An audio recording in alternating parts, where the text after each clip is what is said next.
For 3 straight days, a blizzard had pounded Stellan Oland's mountain cabin while his firewood supply dwindled to nothing but glowing embers. Yet the air inside held firm at a comfortable warmth even as brutal cold gripped the wilderness beyond his walls. The innovation that made this impossible survival possible began not with brilliance, but with a tragedy that would haunt one man into discovering what fire alone could never accomplish. Before we dive in, let us know where you're watching from, and if frontier survival ingenuity moves you, hit that subscribe button. Tomorrow's story involves an invention even more unbelievable than this one. The year was 1839. The northern Wyoming territory stretched vast and unforgiving beneath January skies that promised nothing but cold. Stellan Oland had survived 9 winters in these mountains, trapping beaver along the tributaries that fed into the Powder River. He was 38 years old, a Swedish immigrant who had come west in 1830 seeking the freedom and profit that the fur trade still offered to men willing to risk everything. He was competent, methodical, and remarkably careful. These qualities had kept him alive when others had perished from accidents, wildlife encounters, or simple miscalculation. But competence, he would soon learn, was not always enough. Stellan shared his cabin that winter with Peter Vandermeer, a Dutch trapper who had partnered with him for 4 seasons. They made a good team. Peter was younger, 32, with boundless energy and an optimistic temperament that balanced Stellan's more cautious nature. Their cabin sat in a small clearing surrounded by lodgepole pine, close enough to water for convenience but far enough from established trails to avoid unwanted attention. The structure was typical of frontier construction. Logs notched at corners, mud and moss chinked between gaps, a single door, one small window covered with oiled cloth, and a dirt floor. In the center, a stone fire ring provided heat. They had built it together in 5 days the previous autumn. It kept out wind and snow. That was enough, or so they believed. They had prepared adequately for winter, 2 cords of split wood stacked against the exterior wall under a bark shelter, dried meat and beans stored in leather bags hanging from the rafters, coffee, salt, tobacco, and basic supplies purchased during their summer trip to Fort Laramie. Their trap lines were established, running along 3 different creek branches within a 5-mile radius of camp. The work was routine. Check traps, process pelts, maintain equipment, gather firewood, keep the fire burning. Both men understood the rhythms of mountain winter. Stay warm, stay fed, stay alert. Spring would come eventually, bringing the opportunity to sell their furs and decide whether to return for another season. The blizzard arrived on January 9th with little warning. Morning skies had been gray but calm. By noon, wind picked up from the northwest. By mid-afternoon, snow fell so heavily that visibility dropped to mere yards. Stellan and Peter secured the cabin, brought extra firewood inside, and settled in to wait out what they assumed would be a typical 2-day storm. The fire burned steadily in its stone ring, radiating heat that kept the interior space tolerable, if not comfortable. They ate supper, played cards by firelight, and slept. The next morning brought no relief. Wind hammered the cabin walls. Snow continued falling. The temperature had dropped significantly during the night. Stellan fed the fire constantly throughout that second day.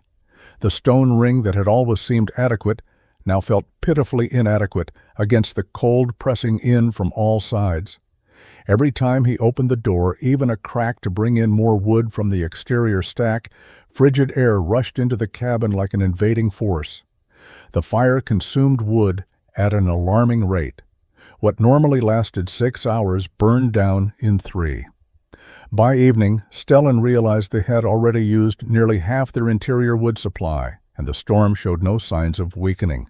Peter grew restless as darkness fell. He was not a man comfortable with inactivity. He paced the small cabin, checked and rechecked their trapline maps, sorted through pelts they had already processed. Around 8 o'clock, he made a suggestion. The storm had eased slightly. Visibility had improved to perhaps 50 yards. If he moved quickly, he could check their nearest trap line, the one running along the creek just half a mile east. It would take an hour, maybe less. Some of their traps might have caught beaver during the storm, and pelts left too long would be damaged by scavengers or the elements. Stellan argued against it. The storm had not truly eased, merely paused. The temperature was brutal, well below zero. But Peter was determined. He had survived worse conditions. He knew the route by heart. He would be back before the fire needed feeding. Stellan watched his partner dress in layers, wrap his face against the wind, check his rifle, and disappear into the gray twilight. That was the last time he saw Peter Vandermeer alive. The wait became agony. Stellan maintained the fire, adding wood every 20 minutes to keep flames high and bright. The warmth would serve as a beacon if Peter became disoriented in the darkness. An hour passed, then 2. The wind picked up again. Snow resumed falling, heavier than before. Stellan stood at the door, peering into blackness, seeing nothing. He fired his rifle twice, the sound muffled by wind and snow, hoping Peter would hear and respond. Silence returned. By midnight, Stellan faced an impossible choice. The interior wood supply was nearly exhausted. He could venture outside to the main stack and bring in more, maintaining the large fire that might guide Peter home. Or he could reduce the fire to conserve fuel, ensuring he himself would survive until morning. He chose to keep the fire burning. He made 3 trips into the storm, each time fighting wind that threatened to knock him down, hauling armloads of wood that seemed impossibly heavy. His hands went numb despite gloves. His face burned with cold despite the cloth wrapped around it. But he brought in enough wood to last until dawn. Sometime during those dark hours, exhaustion overtook him. He dozed sitting up, jerking awake periodically to feed the fire. When gray light finally penetrated the oiled cloth window, Stellan forced himself upright and prepared to search. The storm had weakened. Visibility extended to perhaps 100 yards. He followed Peter's tracks where they remained visible, leading east toward the trap line. He found Peter 50 yards from the cabin. His partner lay face down in snow that had drifted around his body. Stellan dropped to his knees and turned Peter over, already knowing what he would find. Peter's face was frozen, eyes open, expression locked in what might have been determination or desperation. His rifle lay nearby. His clothing showed he had made it to the trap line and started back. But somewhere in the darkness, exhaustion or disorientation had overcome him. He had collapsed within sight of home, though home would have been invisible through the storm and darkness. The cruel mathematics of hypothermia had claimed him, mere minutes from safety. Stellan buried Peter on a hillside, overlooking the creek where they had trapped together for 4 seasons. The ground was frozen solid.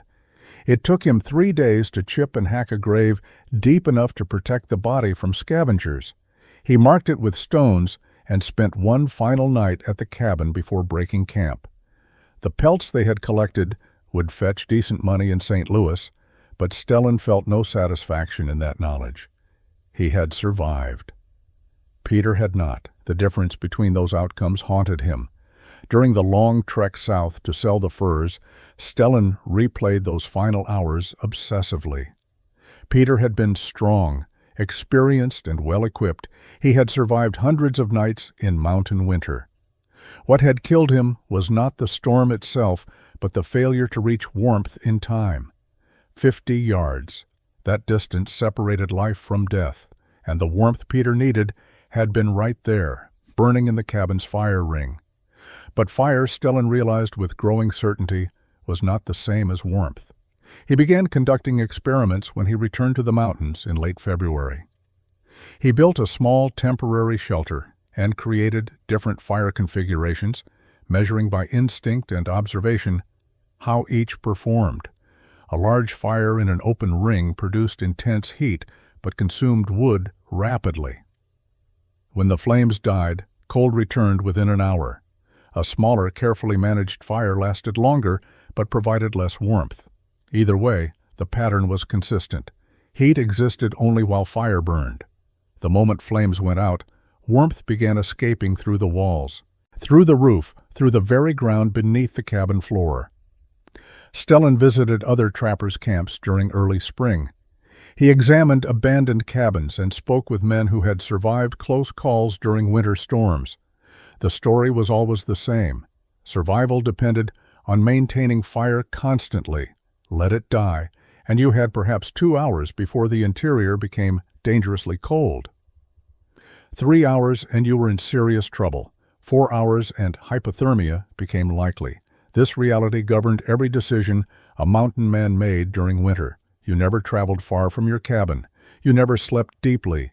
You woke multiple times each night to feed the fire. Your life was tethered to flame.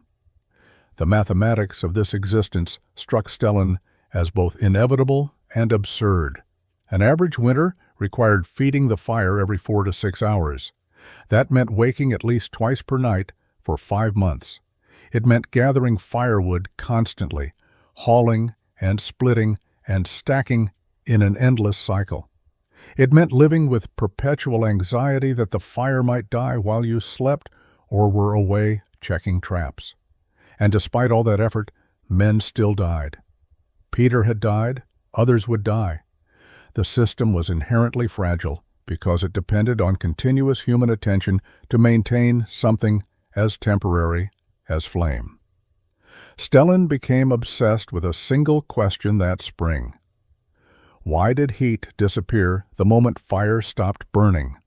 More importantly, could heat be kept somehow, stored like food or water, available when fire was not? The question seemed simple. The answer would change everything. Stellan spent the spring of 1839 trapping beaver and studying heat.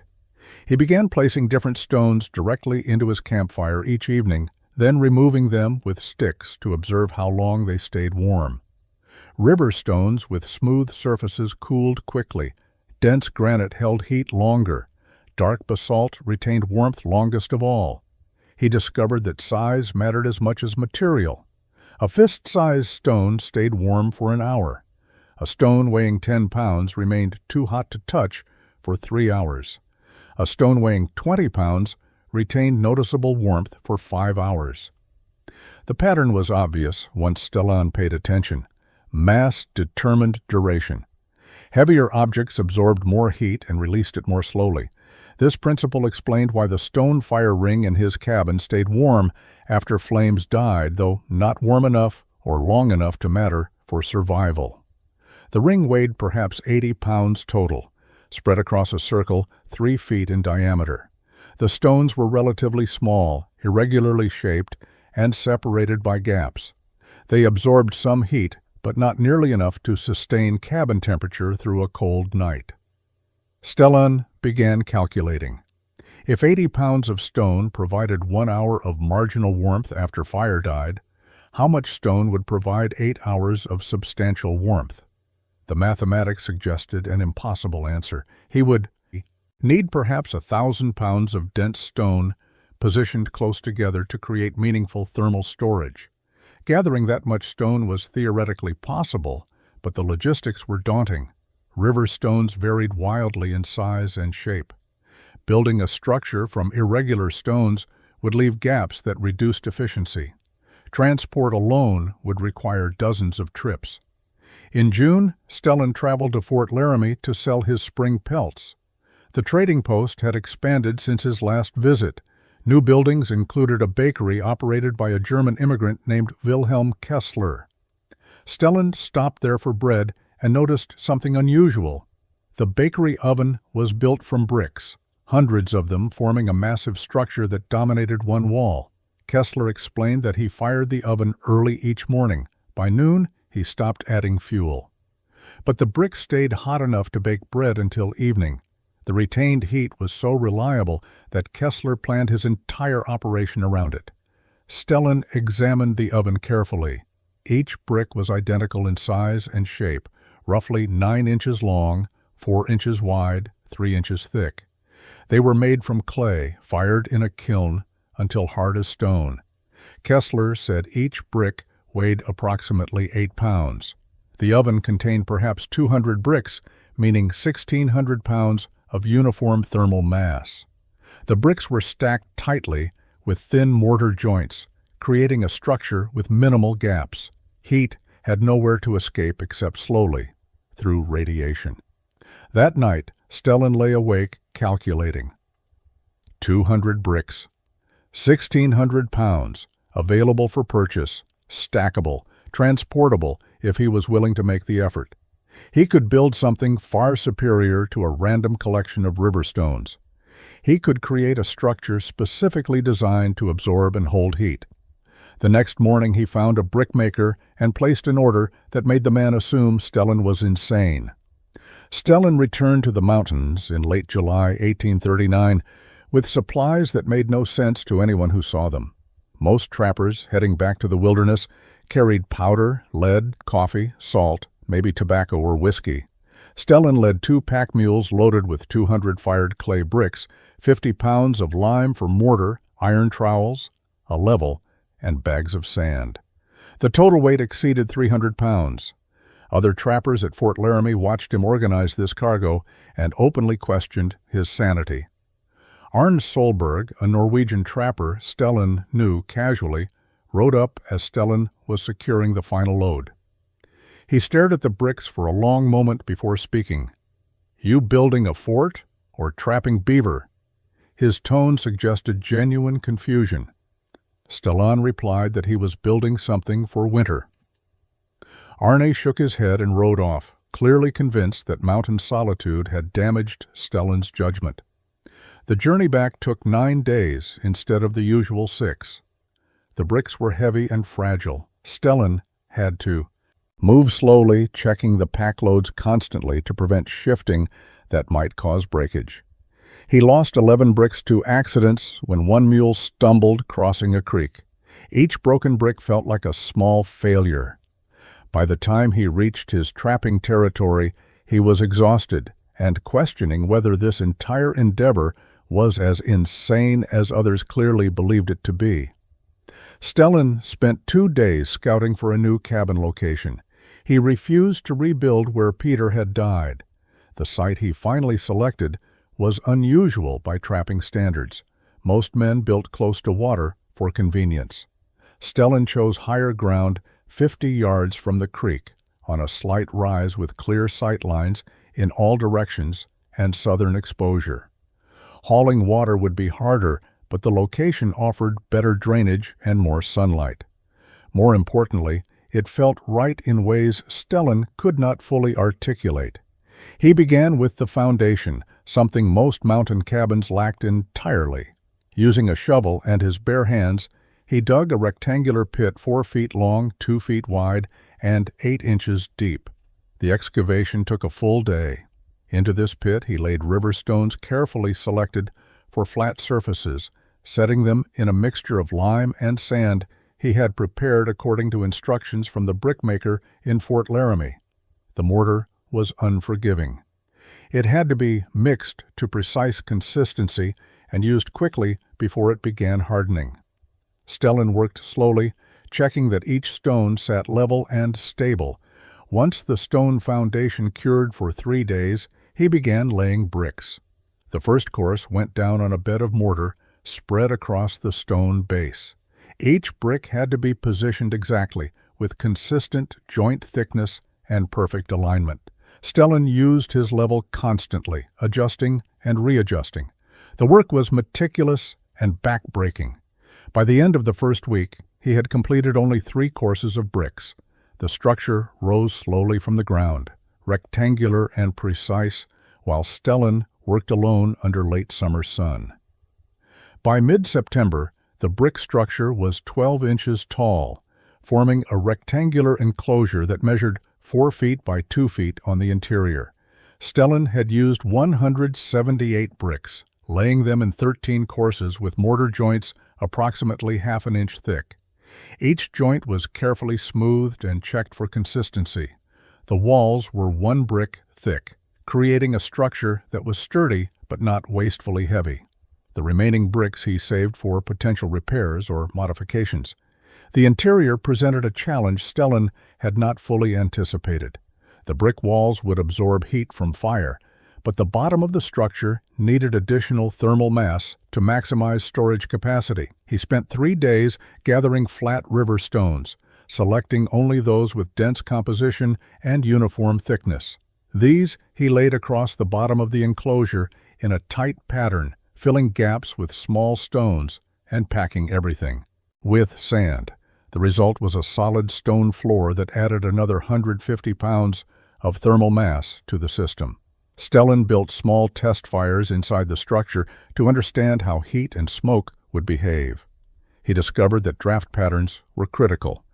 Air entered from gaps he deliberately left at the base of one wall and exited through similar gaps on the opposite wall. This airflow allowed fire to burn efficiently while minimizing smoke. But Stellan quickly realized something more important.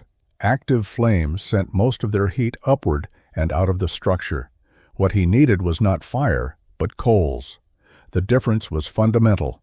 Fire produced heat through active combustion, consuming wood rapidly and sending energy skyward. Coals were wood that had burned down to pure carbon, glowing with stored energy that radiated outward rather than upward. A bed of coals 4 inches deep produced steady, consistent heat for hours without attention. More importantly, coals transferred their energy directly to the brick walls surrounding them, heating the thermal mass rather than heating the air above. Stellan began experimenting with coal bed management. He loaded the structure with split hardwood and burned it down completely, allowing flames to consume everything until only glowing coals remained. Then he waited and measured temperature by feel, noting how long the structure stayed warm. The results astonished him. 8 hours after the last flame died, the bricks were still too hot to touch comfortably. 12 hours after, they remained noticeably warm. Even 16 hours later, residual heat radiated from the structure. He refined the system further by adding fist-sized river stones directly into the coal bed itself. These stones, heated to extreme temperatures by direct contact with coals, became additional thermal batteries. They absorbed heat that would otherwise dissipate and released it slowly over extended periods. The combination of brick walls, stone floor, and stones within the coal bed created a heat storage system far beyond anything Stellan had initially imagined. By October, he understood what he had built. It was not a fireplace or a stove or a simple fire pit.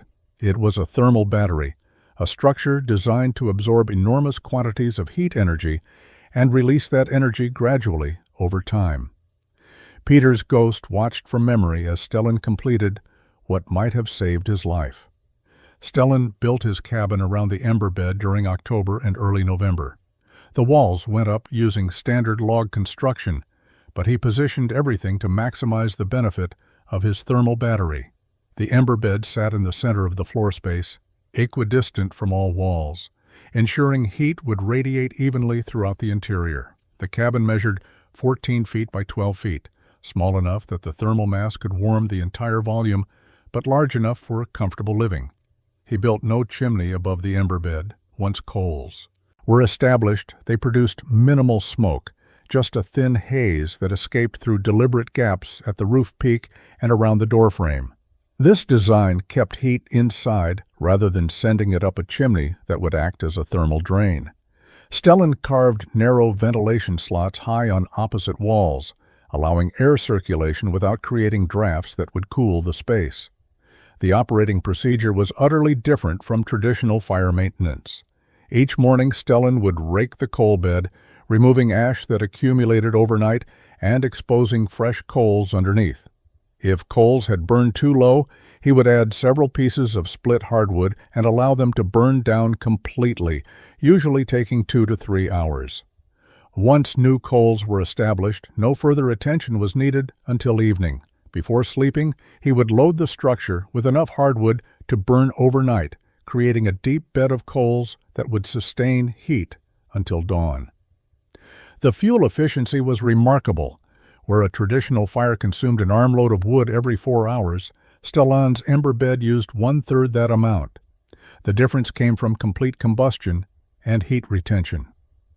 Traditional fires wasted energy heating air that escaped immediately. The Ember bed captured energy in thermal mass that released it slowly into the living space. Over a full winter, this efficiency would reduce wood gathering by hundreds of hours and thousands of pounds of fuel. Temperature inside the cabin remained consistent hour by hour, day by day. Stellan noticed this stability immediately. Traditional cabins experienced wild temperature swings, hot near the fire, cold in corners, freezing at floor level, roasting near the ceiling. The Ember bed created even warmth throughout the space because heat radiated from the entire brick structure rather than from a single point source. Floor temperature stayed comfortable. Air temperature at head height matched air temperature at floor level. There were no cold spots, no drafts, no areas where frost formed on interior walls. The psychological shift was profound. Stellan no longer felt anxious about fire maintenance. He did not wake multiple times each night to add wood. He did not worry constantly about whether flames might die while he checked trap lines. The thermal mass provided security that traditional fire could never offer. Even if he forgot to add fuel for an entire day, residual heat in the bricks would keep the cabin livable. The system had built-in forgiveness that made survival less dependent on perfect execution. Winter's first snow fell in mid-November. Stellan watched it through his window, warm and comfortable, knowing he had created something Peter would never see but might have appreciated more than anyone. The blizzard arrived on December 7, 1839, almost exactly 11 months after the storm that killed Peter. Stellan recognized the warning signs: gray sky lowering throughout the morning, wind shifting to northwest, temperature dropping sharply by noon. He spent the afternoon preparing. He brought extra wood inside, stacking it along the walls where it would stay dry and accessible. He loaded the Ember bed fully, adding hardwood until coals filled the structure nearly to the top of the brick walls. By the time snow began falling heavily at dusk, he was secure inside with supplies for a week if necessary. Day 1 tested the system under conditions Stellan had anticipated. Wind hammered the cabin walls with sustained fury. Snow fell so thickly that the window showed only white. Temperature outside plummeted to 20 below zero, possibly colder. Inside, the Ember bed radiated steady warmth. Stellan tended the coals twice during the day, raking ash and adding wood to maintain the bed depth. The interior temperature held at 65 to 70 degrees. He ate warm food, read by candlelight, and slept comfortably under a single blanket. Day 2 brought conditions that would have killed him in a traditional cabin. The storm intensified beyond anything Stellan had experienced. Wind created drifts that reached halfway up the cabin walls. Visibility outside was zero. The temperature dropped further, possibly reaching 30 below. Leaving the cabin for any reason was impossible. Stellan had enough wood inside for perhaps 3 more days if he was careful. He decided to conduct an experiment. He stopped adding fuel to the Ember bed completely. He wanted to know how long the thermal mass alone would sustain livable temperature. The answer astonished him. For the first 6 hours, interior temperature remained unchanged. The bricks had absorbed so much heat energy that they continued radiating warmth even without active coals. After 12 hours, temperature had dropped only 5 degrees. After 18 hours, it was still comfortable enough that Stellan felt no urgency to restart the coals. Only after a full day did he add wood again, not from necessity, but from curiosity to see how quickly the system would recover. Within 3 hours of re-establishing the coal bed, temperature returned to its previous level. Day 3 continued the storm's assault. Stellan maintained minimal coal bed, feeding it just enough to keep a shallow layer of glowing embers. The brick structure performed flawlessly. Heat radiated constantly. Temperature stayed stable. He used perhaps 1/5 the wood that a traditional fire would have consumed. He thought about Peter constantly during those 3 days. The contrast was painful. 1 year ago, Peter had died trying to reach a cabin that could not protect him. Now Stellan sat in warmth and safety during a storm that was arguably worse. The storm broke on the morning of day 4. Sun appeared through thinning clouds. Stellan opened his door to a transformed landscape. Snow had drifted 8 feet high in places, but his wood supply remained largely intact. 2/3 of his winter fuel sat unused. The ember bed had solved the problem that killed his partner. The heat that stayed when fire could not burn had made all the difference. Word spread slowly through the scattered trapping community during the winter of 1839 to 1840. Trappers traveling through the region stopped at Stellan's cabin and noticed the unusual warmth. Some asked questions. Others simply observed the brick structure and left without comment. Stellan explained his technique to anyone genuinely interested, but made no effort to promote what he had built. He was trapping beaver, not selling innovation. The validation came on a bitter January night when someone pounded desperately on Stellan's door. He opened it to find Lucas Bergstrom, a Swedish trapper he knew slightly, standing in darkness with frost covering his beard and clothing. Lucas stumbled inside without speaking and collapsed near the ember bed. His hands were badly frostbitten. His face showed the gray pallor of advancing hypothermia. Stellan gave him hot coffee and wrapped him in blankets, while heat from the brick structure slowly brought him back from the edge of death. Lucas's story emerged over the next hour. He lived in a cabin 6 miles northwest. That afternoon, a sudden cold snap had descended with savage intensity. Temperature dropped to 40 below within hours. Lucas's fire had been burning normally when he went to gather more wood from his exterior stack, while outside wind had blown his cabin door shut. When he returned, he discovered that snow had somehow wedged the door closed.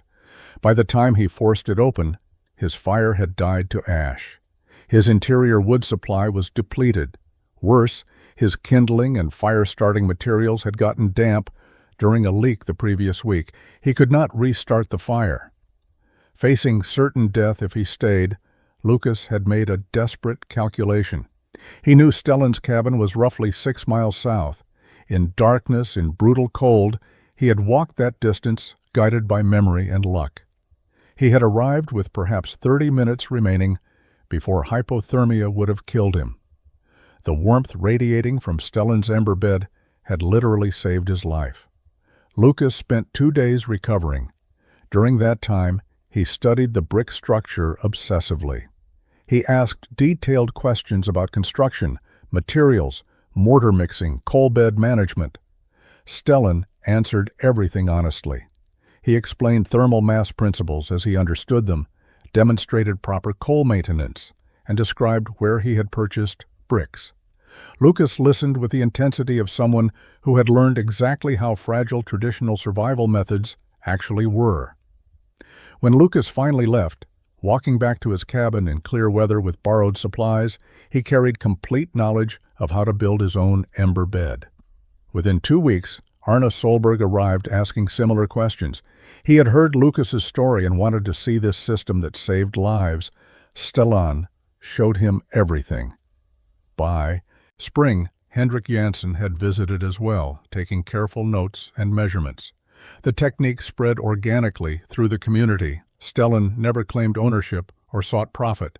He viewed this knowledge as something that should be shared freely, a memorial to Peter Vandermeer, who had died for lack of it. By summer of 1840, 5 trappers in the Northern Territories were building brick ember beds. By the following winter, a dozen more had adopted variations of the system. The technique Stellan Oland developed spread across the northern Rocky Mountain territories throughout the 1840s. Experienced trappers who had survived close calls with winter cold embraced the ember bed system. Younger men, still confident in their invincibility, often dismissed it as unnecessary effort. But those who built the brick structures discovered benefits that extended far beyond emergency survival. The cabins were warmer, more comfortable, and required dramatically less fuel. Winter became less of a constant struggle and more of a manageable season. Lives were saved in ways that often went unrecorded. A trapper named Robert Quinn survived a blizzard in 1842 specifically because his ember bed kept his cabin warm for 3 days while wind made gathering firewood impossible. Hendrik Jansen recovered from a leg injury during winter 1843, able to rest without constantly maintaining fire. The documentation is scattered and incomplete, but letters and journals from the period mention the innovation repeatedly, always with respect bordering on reverence. The trappers called it different names. Some said Olin's heat battery. Others called it the Swedish stove, though it was neither truly Swedish nor a stove in any conventional sense. A few simply called it the brick bed, describing function rather than origin. Fort Laramie began incorporating similar structures into barracks and storage buildings by 1844. Trading posts across Wyoming and Montana territories adopted the design. The principle proved sound, regardless of what people named it. Stellan himself continued trapping until 1848. He was 47 years old when he finally left the mountains, tired of solitude and ready for a different life. He joined relatives who had settled near St. Paul in Minnesota Territory. He married a widow named Ingrid Halverson in 1849. They had no children together, but Stellan helped raise her 2 daughters from her first marriage. He worked as a carpenter, building homes with superior heating systems that reflected principles he had learned through tragedy and obsession. His neighbors knew him as a quiet, skilled craftsman. None of them knew about his years in the mountains or the innovation he had created. Stellan Olin died in January 1869 at age 68. Pneumonia took him during a hard winter. His wife and stepdaughters buried him in a churchyard outside St. Paul. The gravestone listed his name, birth year, and death year. Nothing mentioned the Rocky Mountains or the ember beds or the lives saved through thermal mass that a grieving man had learned to harness. But in the mountains, cabins built with brick ember beds still stood. Some were occupied by new generations of inhabitants. Others sat abandoned but structurally sound, their brick structures intact decades after construction. Winter nights still came to those high valleys. Snow still fell. Wind still howled. And inside cabins scattered across hundreds of miles of wilderness, brick structures glowed softly, radiating stored heat long after flames had died. The warmth remained when fire could not. That was the legacy. Not fame or recognition, but heat that stayed, keeping people alive through darkness that once killed without mercy. The impossible had become routine, and Stellan Olin's name faded while his innovation endured.